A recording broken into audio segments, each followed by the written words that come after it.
অতিও গভীর হয় রজনী যখন, নীরবে প্রভুর নাম জপিও তখন।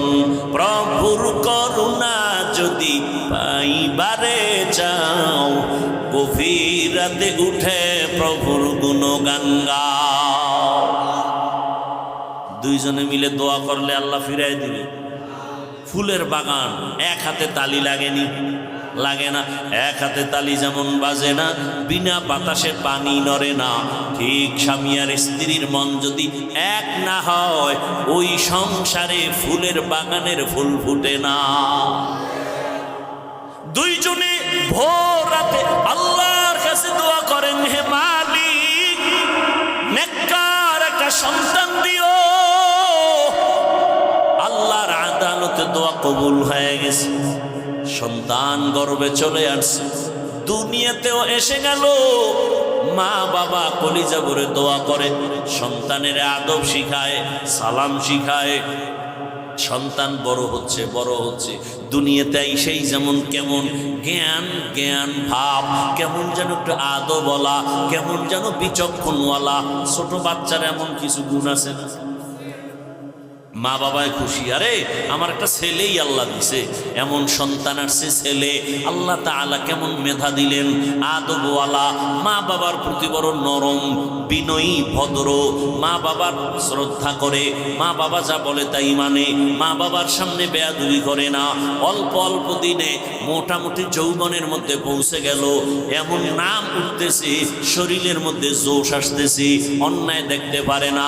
আল্লাহর মোহাব্বত এত, আল্লাহর বিরুদ্ধে কথা শুনতে পারে না, নবীর বিরুদ্ধে কথা শুনতে পারে না, ইসলামের বিরুদ্ধে কথা শুনতে পারে না। কেমন যেন কেউ কিছু বললেই লইয়া পড়ে, আন্দোলনমুখী এমন এক অবস্থা। সম্ভব তুমি ডাক্তার হও, ইঞ্জিনিয়ার হও, প্রফেসর হও, ওসি হও, ডিসি হও, এসপি হও, তোমার মেধা আল্লাহ এত পরিমাণ দিয়েছেন, গবেষণা করে এই মেধাকে কাজে লাগাও, গোটা দুনিয়া তোমার পায়ের তলে আসতে বাধ্য হবে। কেন তুমি সময় নষ্ট করো? মোবাইল চালাবার সময় কই, যদি লেখাপড়া ঠিক মতো করো। আল্লাহ হেদায়েতের দৌলত দান করে। ভাইরা আমার, জুবাইদারটা শেষ করে দিই না, কথা বলেন না কেন? জুবাইদা খাতুন স্বপ্ন দেখে পেরেশান। এখন এই স্বপ্ন তো কারো কাছে, এক তৈল নিয়ম হইল সবার কাছে স্বপ্ন বলা যাবে, আর যেই স্বপ্ন দেখছি এটা বলতে তো আরো লজ্জা। দাঁড়ানো বাইতুল্লাহর সামনে সবাই করে যে না, কার কাছে বলবো? জুবাইদা তার কাজের লোকেরে বলল যে শোনো, একজনে একটা স্বপ্ন দেখছে, নাম নাই। ওই যুগের স্বপ্নের ব্যাখ্যাকারী একজন বড় আলেম বুজুর্গ আল্লামা ইবনে সিরিন রহমাতুল্লাহ আলাইহি। যাও বহুদূর তার ঠিকানা, যাইয়া এই শব্দের ব্যাখ্যা নিয়ে আসো। নাম নাই, চিঠির মধ্যেও নাই, লিখে দিলাম, যাও।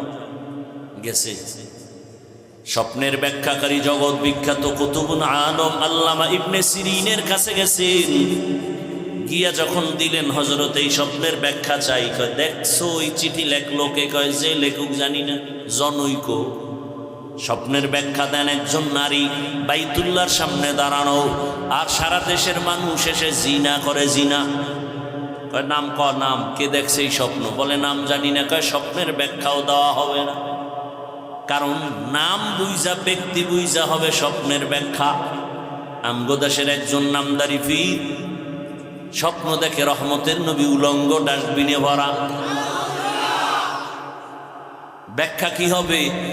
আমার রসুলের যদি কেউ উলঙ্গ দেখে, বসতে হবে ভণ্ডের ইমান উলঙ্গ।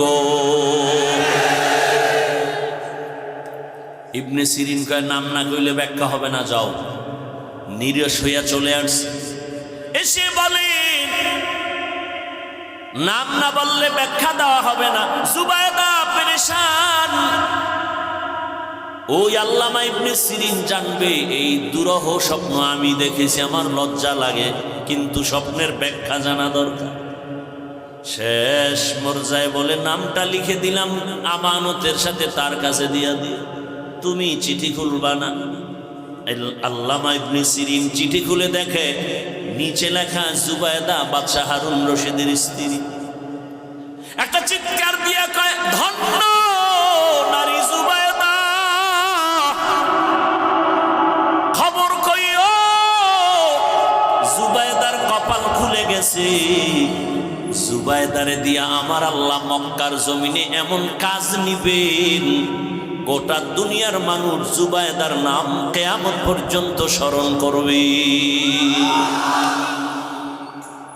জুবায়দার নাম এখনো কিন্তু নিতেছে। সেই জুবায়দা বাদশাহ হারুন রশিদের টাকা না, রাষ্ট্রের টাকা না, নিজের টাকা দিয়া মক্কায় গেলেন হজ করতে। জুবায়দা হজে গিয়া দেখলো মক্কার মানুষ পানির জন্য হাহাকার করে, পানি নেই, মিনায় পানি নাই, মুজদালেফায় পানি নাই, আরাফায় পানি নাই। জুবায়দা নিজের টাকা ব্যয় করিয়া এবার ড্রেন কাটলো, ড্রেনের সাথে পানির লাইন করে দিল জুবায়দা নিজের টাকায়।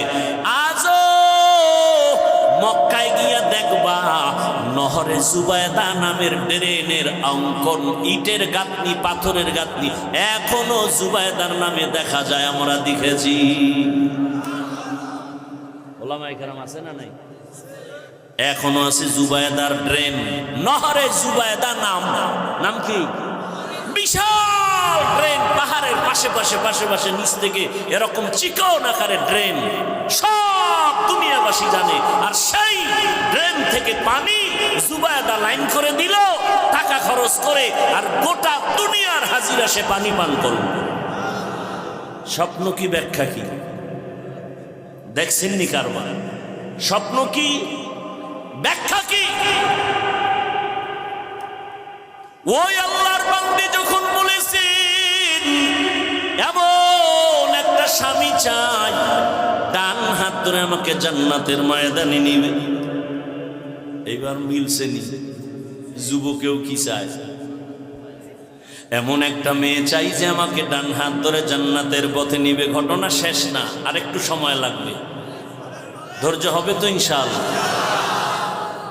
এইবার আল্লাহর ওলি কয়, এই তোমার মনের সাথে তো মিলে গেল, মেয়েটার বাবা নাই, ডাক দিয়ে কয়, মা তুই যদি আমাকে অনুমতি দাও আমি এই রাস্তায় তোর বিবাহের জন্য রেডি করতে পারি। বলে করেন। অনুমতি পাইয়া এই যুবকের কথা শুনে প্রস্তাব দিলেন, ও যুবক, তুমি যেই মেয়ে চাইছো কিন্তু পেয়েছি ঠিক, তবে গরিব এবং ইয়াতীম। যুবক বলে, আমি দুনিয়া চাই না, আমি আখিরাত চাই। রিজিকের মালিক আমার আল্লাহ, পিপিলিকার খানাও যেই মাওলা দেন, নদীর মাছের খানা কে দেন, জঙ্গলের প্রাণীর খানা কে দেন? যেই মাওলায় পিপিলিকার খানা দিতে পারেন, যে আল্লাহ নদীর মাছের খানা দিতে পারেন, ওই আল্লাহ আশরাফুল মখলুক আমারে বুঝি খানা দিবেন না? পিপিলিকা দামি না আমরা দামি? আল্লাহ যদি পিপিলিকারে খানা দেয়, মাছের খানা দেয়, জঙ্গলের প্রাণীরে দেয়, আমরা দিবে না?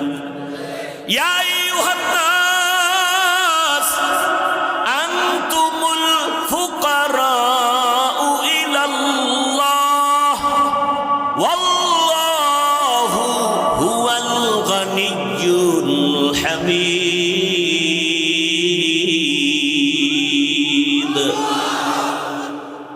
আল্লাহ বলেন, দুনিয়ার মানুষ তোরা ফকির, আমি ধনী। রিজিকের ভয়ে এখন ট্যাবলেট খায়, সন্তান কমাও। স্লোগান লেখছে, ছেলে হোক মেয়ে হোক দুটোর বেশি নয়। আবার নতুন করে আর এক লাইন বাড়াইছে, একটা হলে ভালো হয়। আমি কই যুবকেরা, তোরা আর এক লাইন বাড়ায় লেখ, না হইলে আরো ভালো হয়। এই স্লোগান কেন কয়? মানুষ বাড়লে থাকবে কই, খাবে কি? যে লেখছে ওরে আগে বলা দরকার, তুই মর, তুইও তো বাড়তি, তুইও মর। নাস্তিকের গোষ্ঠী রিজিকের মালিককে। পিপিলিকারে আল্লাহ খাওয়াইলে আমাকে খাওয়াবে না? ও মুরব্বীরা, 30-40 বছর আগের কথা মনে আছে আপনাদের? বলেন তো আমাকে, 1 কাঠা জমিনে যেই পরিমাণ ধান হইতো এখন কত মন কম হয় বলেন? বাড়াইছে কে সরকার? আগে 13টা পেয়ারা খাইলে টের পাওয়া যাইত না, আর এখন এত বড় পেয়ারা একজনে একটা খাওয়া যায়। রিজিক বাড়াইছেন কে? তো তোমার এত টেনশন কেন? আল্লাহ বলেন রিজিক আমি বাড়াবো, সন্তান আমি দিব, আমি বাড়াবো। আর কিছু কুলাঙ্গার আছে, সন্তান বেশি বা মেয়ে হয় কেন বউর সাথে ঝগড়া করে, আছে না নেই? আল্লাহ হেদায়াত দান করুন। ওই যুবক বলল আমার দুনিয়া চাই না, আখিরাত চাই। আর যারা আখিরাত চায় আল্লাহ তাদেরকেও দুনিয়া দিয়া দিবেন। না খাইয়া কেউ মরে না, মনে আছে করোনার কথা? আল্লাহ রিজিকের মালিক, না খাইয়া মরবে না, তবে হালাল। 2 জনার সাথে হযরতের অনুমতি ক্রমে বিবাহ প্রস্তাব আসলো, রাজি হয়ে গেল। 2 জনার বিবাহ হয়ে গেল। 2 জন এলাকায় বসবাস করতে গিয়ে দেখে পর্দা নাই, বেগানার নজর লাগতে চায়। এলাকা ছাইরা চলে গেছে পাহাড়িয়া জঙ্গলের পাশে। ভাঙা ঘর ঝুপড়ি উঠাইয়া ওখানে 2 জন থাকে আর আল্লাহর ইবাদত করে। জঙ্গলে একটু কাজ করেন আর মোটামুটি স্বাভাবিক জীবন যাপন করে, আর নামাজের সময় নামাজ আদায় করেন। আর গভীর রাতে 2 জনে যায় নামাজে বসে একসাথে কান্না করে, ও আল্লাহ 2 জনার আকুতি তুমি কবুল করেছো। চেয়েছিলাম একটা জান্নাতি নারী, তুমি দিয়েছো।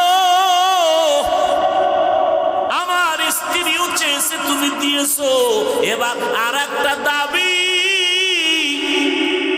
কি দাবি? ও আল্লাহ তুমি একটা নেককার সন্তান আমাদের দান করো। আহা, আল্লাহর কাছে চাইছেন নি নেককার সন্তান? আন্দাজে সন্তান যদি নেককার চাইতেন, সবুজ আর গম্বুজ নাম রাখছেন কেন? তুফান, তুফান সন্তানের নাম তুফান। নদী, বৃষ্টি, সাগর সন্তানের নাম। হাসি খুশি, বৃষ্টি, নদী, সাগর নাম আছে না? আরো কত বাজে নাম মুখে আনতে লজ্জা লাগে। কেন? আমরা ইসলামের নামের অভাব। কেন রাখলেন আপনি বলেন তো? অথচ সহিহ হাদিস, কিয়ামতের দিন শুধু নামের বরকতে জান্নাত পাবে। আল্লাহ হেদায়াত দান করুন। নেককার সন্তান চাওয়ান, আল্লাহর কাছে চাইবেন, বলবেন আমাদের কাছে যেই পরিমাণ দোয়া চান, হুজুর ছেলেটা কথা শুনে না, দোয়া করেন, দোয়া করেন, দোয়া করেন। বাবা হয়ে যদি একদিন ভোর রাতে আমার মাওলার একটা ডাক দিতেন, আমার আল্লাহ সাথে সাথে বাবার ডাক কবুল করে ফেলতেন। অতিও গভীর হয় রজনী যখন, নীরবে প্রভুর নাম জপিও তখন। প্রভুর করুণা যদি পাইবারে চাও, গভীর রাতে উঠে প্রভুর গুণগান গাও। 2 জনে মিলে দোয়া করলে আল্লাহ ফিরাই দিবে। ফুলের বাগান, এক হাতে তালি লাগেনি? লাগে না। এক হাতে তালি যেমন বাজে না, বিনা বাতাসে পানি নড়ে না, ঠিক স্বামী আর স্ত্রীর মন যদি এক না হয়, ওই সংসারে ফুলের বাগানের ফুল ফুটে না। 2 জনে ভোর রাতে আল্লাহর কাছে দোয়া করেন, হে মালিক নেককার একটা সন্তান দিও।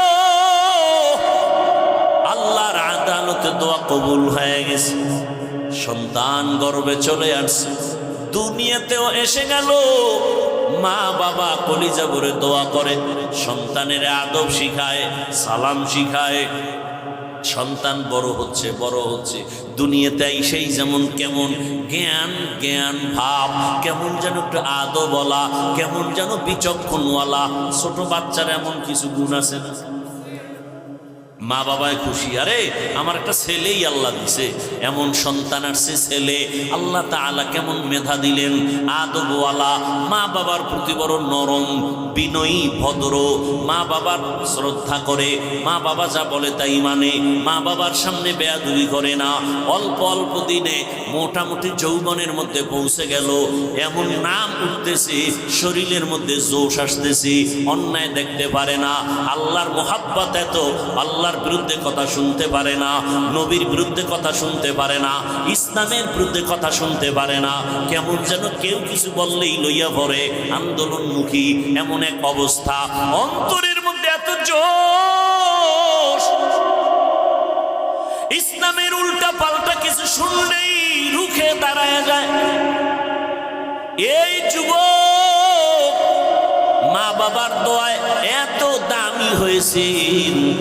ওই যুবক আল্লাহর বান্দা মিশরে গেল, তুরস্কে গেল, দুনিয়ার সব বাইতুল মুকাদ্দাসে জুলুম চলতেছে, খবর পায় যুবক দৌড় দিয়ে চলে গেল, জালেমদের হাত থেকে বাইতুল মুকাদ্দাসকে স্বাধীন করালেন, মিশরের জমিনে জুলুম মুক্ত করালো। এইভাবে আল্লাহর বান্দা ইতিহাসের পৃষ্ঠায় নাম উঠে গেল অল্প বয়সের মধ্যে।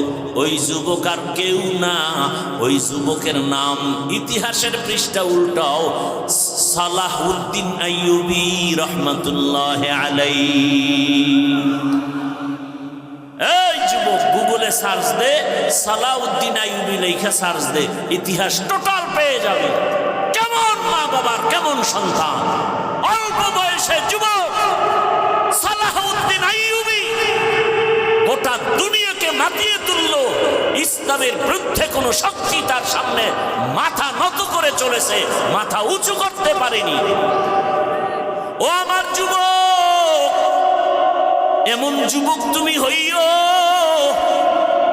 আমি তো চাই এতক্ষণ বয়ান করি, এটা বোঝাতে চাই তুমি আমার মাদ্রাসায় আসার দরকার নাই, তুমি জেনারেল লাইনে পড়ে ডাক্তার, ইঞ্জিনিয়ার, প্রফেসর হও। আজকে গোটা দেশের দুনিয়ার মধ্যে ডাক্তার জাকির নায়েকের সুনাম আছে না নাই? অথচ বান্দা একটা এলাকার ডাক্তার, হোমিওপ্যাথিক ডাক্তার, কিন্তু আল্লাহ তাকে এমন মর্যাদা দিয়েছেন, এক পর্যায়ে মাযহাবে